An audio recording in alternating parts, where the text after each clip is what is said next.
In today's video, it's all about mess flinging and truth landing. Ayesha'a gets hit with the truth hammer. I know you ain't dating nobody in prison. Gigi gets rejected. I can't get in. Slow-mo's in a mess. I guess. Then there's food to be flung. All this and more right here on the Lawd Lukan channel. Hello and welcome to Lawd Lukan. It's time to grab your partner and do-si-don't as we take to the floor for another episode of Love During Lockup. Good day, salute, and buenos dias to you. Big loves to those who've subscribed, you beautiful people. And a screaming eagle Cabernet Sauvignon to the lords and ladies of the Lukan Manor.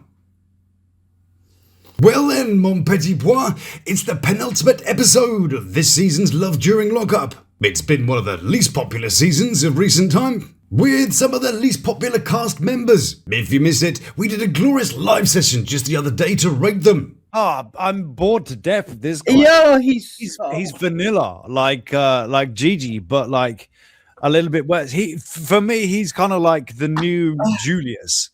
Yeah. So give the link a little tickle, wherever that is, if you missed that. First to tread the boards of dread today are Ayesha'a and Michael, over in Atlanta of Georgia, the home of Coca-Cola, Martin Luther King, and Dragon Con, a convention for, well, guess what? That's right, fantasy stuff. But there was a Dragon Con. Yeah, see what he did there. Yeah. Hang on, though, isn't that the David Bowie I featured in a video just the other day? Who knew? Other fantasists that live in Atlanta include Ayesha'a, who's packing to visit her daughter and granddaughter. So Boo's supposed to be coming with you?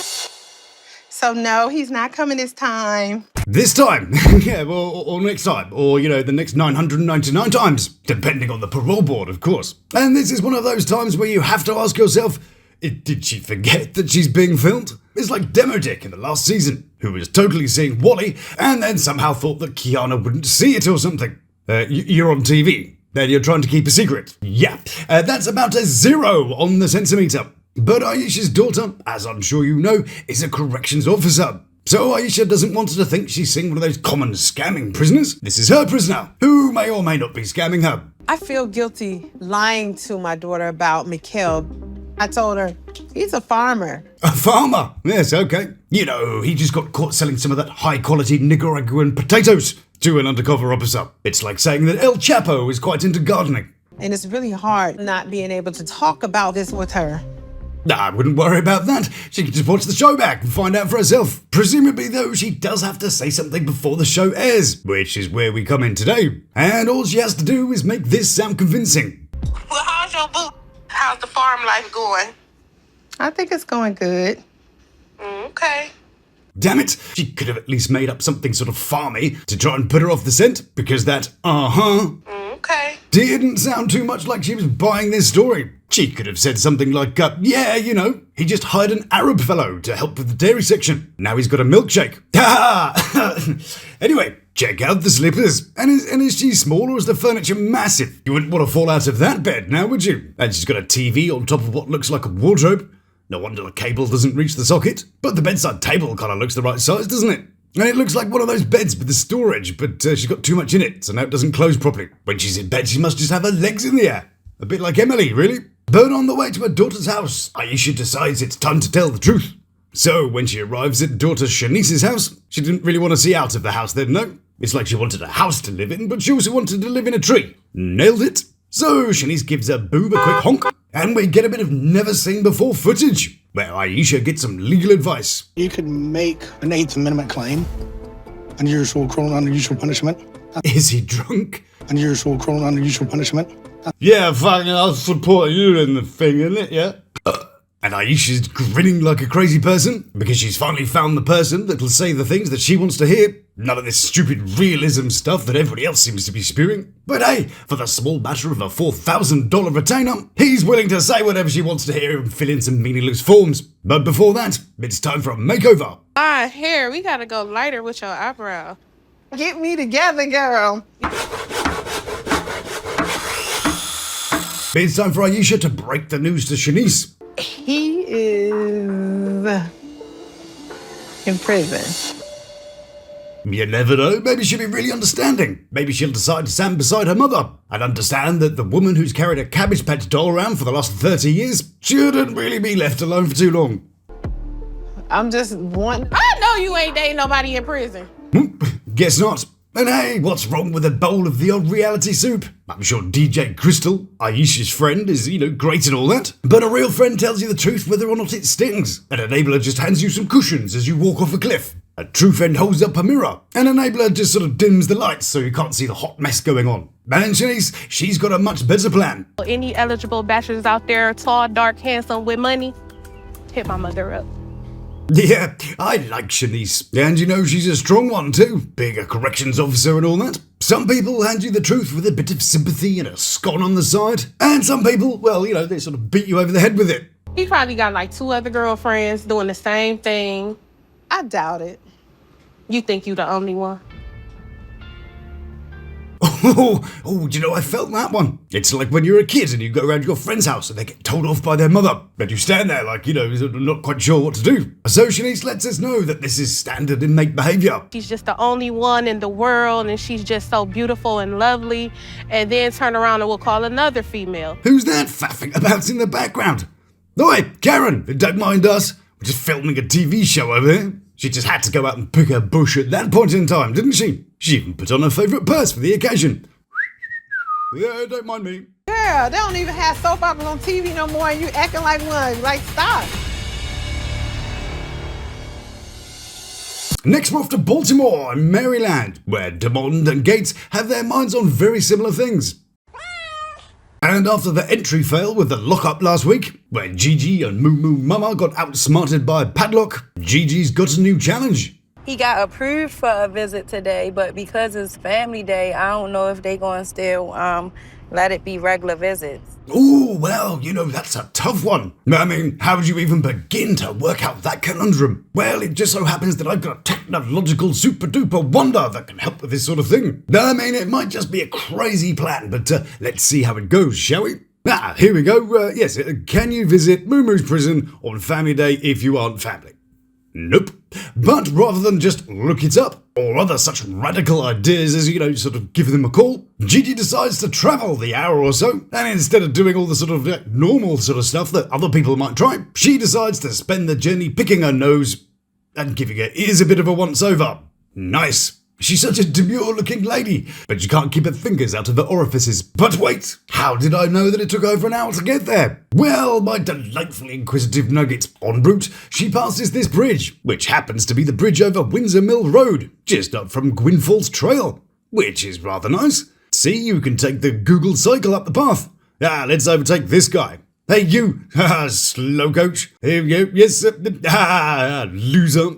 Anyways, now we thrash the locals at nature. We can see that even if she left from somewhere near here, and I imagine that unlike Shanice she doesn't live in a tree, it'd take her over an hour to get there. But then she lives in a fairly new road with speed humps. And if she's taking this road, it would make sense that she lives somewhere around the Walbrook area, which is also an easy drive to the dock where she met Moomoo Mama, and an easy 30-minute drive to the storage place. So, based on that sort of thing, I would say it'd take her about an hour and 20 minutes to get there, which would have cost her a measly $262 in the taxi. Good job. Right, let's get back to Gigi and see if she's finished picking herself. I am nervous because we can touch, and I've never kissed him on. Oh. Never hugged. Oh. I've never, felt his penis. Oh, well, I hope she washes her hands first. She'll get it all covered in boogers and earwax. But she's all excited to see her man. Doesn't care who sees. I don't even care if the CO's watched. Just give me a second. That's probably all you need after a few years inside. Not so much of a rod wave, as it might be more of a sort of a little pump, then roll over for a little snooze. But apparently, Moomoo is more of a little Magoo. What's up, little Magoo? Does she mean like Mr. Magoo? Or like Magoo, the rapper guy, who appears to be surprised that his hat was so big? Or that someone stuck his mouth and chin on afterwards? What's up, little Magoo? I'm trying to lick your face. Well, I guess it makes a change from her feet, I suppose. So Gigi arrives at the prison to get the visit underway, and then leaves again within 30 minutes. Turns out that the family day meant family day. Like for families, not for licking faces. I can't get in because family day. So Yeah, so they said no visits today because it's family day. Could have just Googled it, just say it. Or, sort of called ahead instead of banging a few $100s on a taxi. So now she's stuck in the rain, lost a couple of $100s, and didn't even get to see her man. What else could possibly go wrong? Hey, man, look, I need to tell you something, but I don't want you to overreact. I don't like keeping that from you. Now it's time to go get some Mo action of the slow variety. Well, action's a bit ambitious, isn't it? And she's pretending like she actually does some housework. And just like her chair and her top from last week, the broom still has a label on it too. Yeah, she uses it all the time. But hark, somebody's at the door. Hey, girl, how you? Good. Girl, you look cute. Thank you. Ah, it's Jasmine. And that's quite a unique way of spelling it, isn't it? I wonder if that'll be significant later on.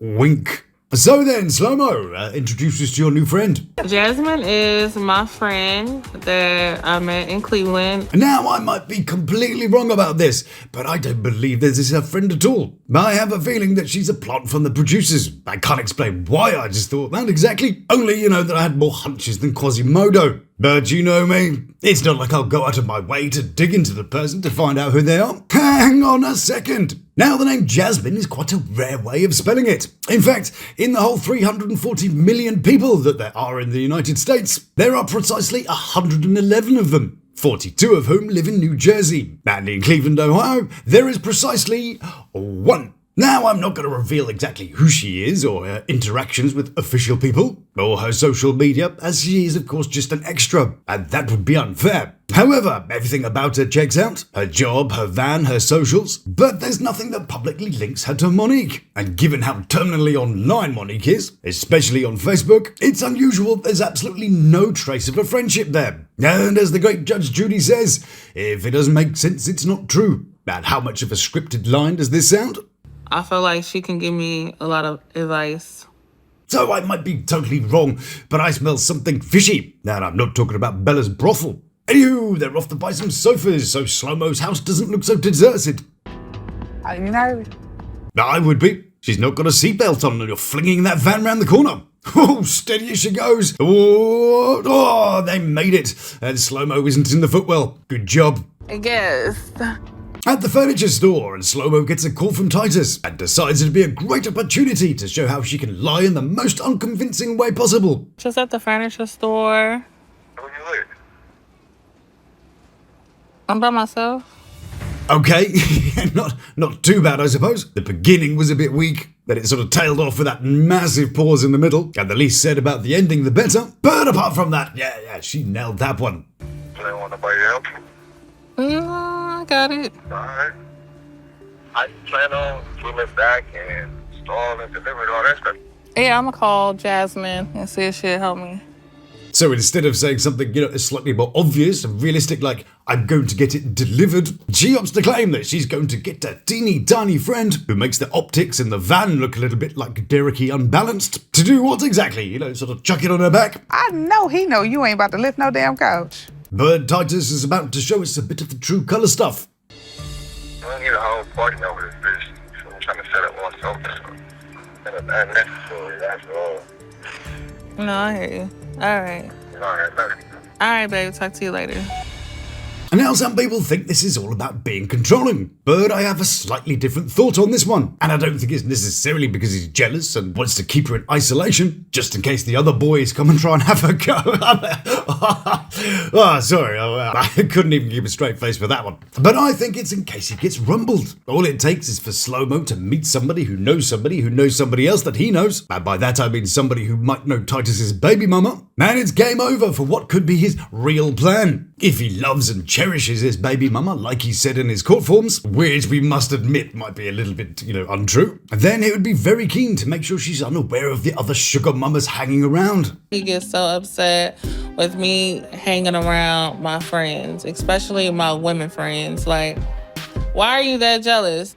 And as I said, I don't think it's about jealousy. I think it's about protecting his truths. He just want to keep me inside, like sheltered, away from people. You're in his hometown, but I'm sure there's a lot of people who knows exactly who he is and who he's connected to. And I don't think he's the only man to take advantage of Slow-Mo today. For $1,000 even, that's a good price for that. Is it though? Is it really? It's a good price for that. Let's have a little look, shall we? So she's gone for a delightful 3-seater, or maybe a large 2-seater. From here, that A to Z furniture and appliances on East 55th Street. And here you can get a whole corner couch for $1,100, or 2 sofas, 3 tables, and 2 lamps for a little under $1,200, or this one, which is just like the one she's got, for only $800. So I'm thinking that deal wasn't as much of a deal as he told her it was. Now, we'll get to that sofa bit in another video. But before we leave her in this video, I wanted to cut to the prison visit. Hello. I have a visit scheduled for today. Tight as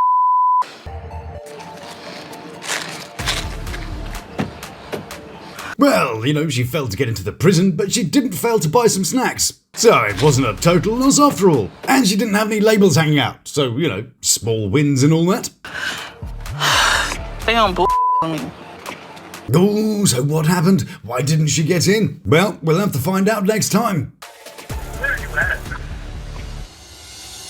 So for our last trip today, we're off to Clearfield, Pennsylvania. And it's the scene we've all been waiting for. It's about bloody time too. I've been dying to see the food fight since they started teasing it weeks ago. So the setup is that Emily's going to see Britney, the ex, who sneakily brought Liz, the other ex, to sort out some problems that she's got with her. And she's having some issues with what I do for a living, and that she regrets introducing us. But Britney knew that from the start. She asked Justin if he could handle it, knowing that he couldn't, and then set him up anyway. She was either facilitating a new cash cow, or she's just plain stupid. So, inside the restaurant, Emily just goes for what she's heard of. Okay, so like the world famous hamburger? Yeah. Okay. But I guess she didn't read the sign at the front of the pub that said 25-pound beefinator. Probably the title of one of her last pieces of content. But it's not the world record one, no. That one is 123 pounds of burger, which includes an 80-pound beef patty, a 30-pound bun, and 160 slices of cheese. But seeing as the waitress managed to carry it out,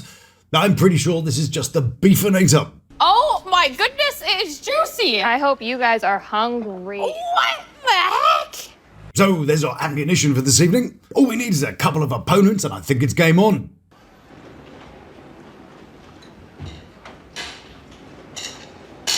What the is this hoe doing here?